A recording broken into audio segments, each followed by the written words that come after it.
আমরা এখন এই যে বাঘের মুখে নামলাম, নেমে আমরা এখন যাচ্ছি লংলাক ঝর্ণার উদ্দেশ্যে। এই যে উঠে যাচ্ছি ভাই, পাহাড়ে ওটা খুব কঠিন, সারাদিন খাওয়া নেই দাওয়া নেই, আমরা এখন ঝর্ণায় যাচ্ছি। আরে মিয়া ভাত খাই না দুপুরে কতদিন মনে হইতেছে। আবার এই যে উঠতেছি, ওই যে বাঘের মুখ, এই যে যাচ্ছি লাংলক। পেয়ারা খেতে খেতে লাংলক যাচ্ছি। বাপরে বাপ, পাহাড়ে ওটা স্বাদ মিটে গেছে।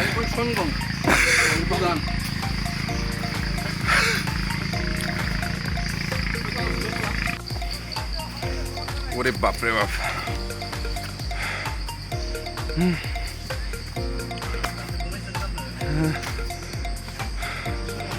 লাংলকের উদ্দেশ্যে আমরা যাচ্ছি। অবস্থা খারাপ, একদম খাড়া পাহাড়, পা সরলে মৃত্যু। পাহাড়ে আর আসবেন?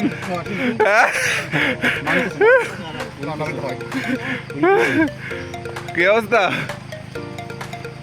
এই যে বডি বিল্ডার কইতেছে পাহাড়ে আর আসবে না। কি অবস্থা ভাই?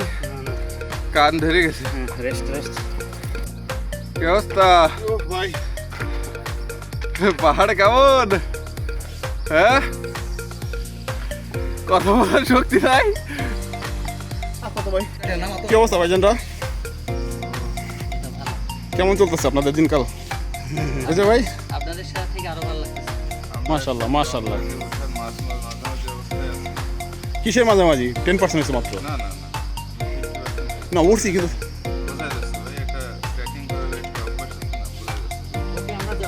ঠিক আছে, তাহলে আমরা মুখ করি ভাই, চলেন আমরা মুখ করি। কি বলেন, মুখ করি? হ্যাঁ ভাই চলেন, ওকে মুখ করি। পাহাড় আসলে সুন্দর একটা জায়গা, আর ঝর্ণা তো আরও সুন্দর একটা জায়গা। কিন্তু এই সুন্দর ঝর্ণা দেখতে হলে যে পরিমাণ কষ্ট করতে হয়, আর এই পরিমাণ কষ্টের জন্য সৌন্দর্য ঝর্ণাটা দেখার পরে মন প্রাণ একদম জুড়ে যায়। আর এত পরিমাণ কষ্ট করতে হয় যে বড় বড় পাহাড়গুলো ট্রেকিং করে আসছি। এখন আমরা এই যে যাচ্ছি, ঠিক আছে? আমরা এখন যাচ্ছি লংলাক। হ্যাঁ, ইয়েস, লংলাক। আর অল্প সময়ের মধ্যে আমরা পৌঁছে যাব। এই যে এই গহীন জঙ্গলের ভিতরে বেলা বাজে 12:30, মনে হচ্ছে যে বিকাল 6টা। দেখছেন? আপনারা দেখতে পাচ্ছেন এই যে সেই বাংলাদেশের সব থেকে উঁচু থেকে সেই ঝর্ণা, লংলাক ঝর্ণা। এখানে আসতে যে কত কষ্ট হচ্ছে তা আমাদের চেহারার দিক তাকালেই বোঝা যাচ্ছে।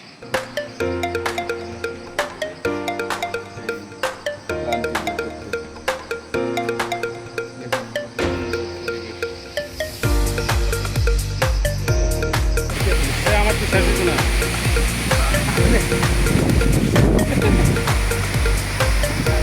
আপনারা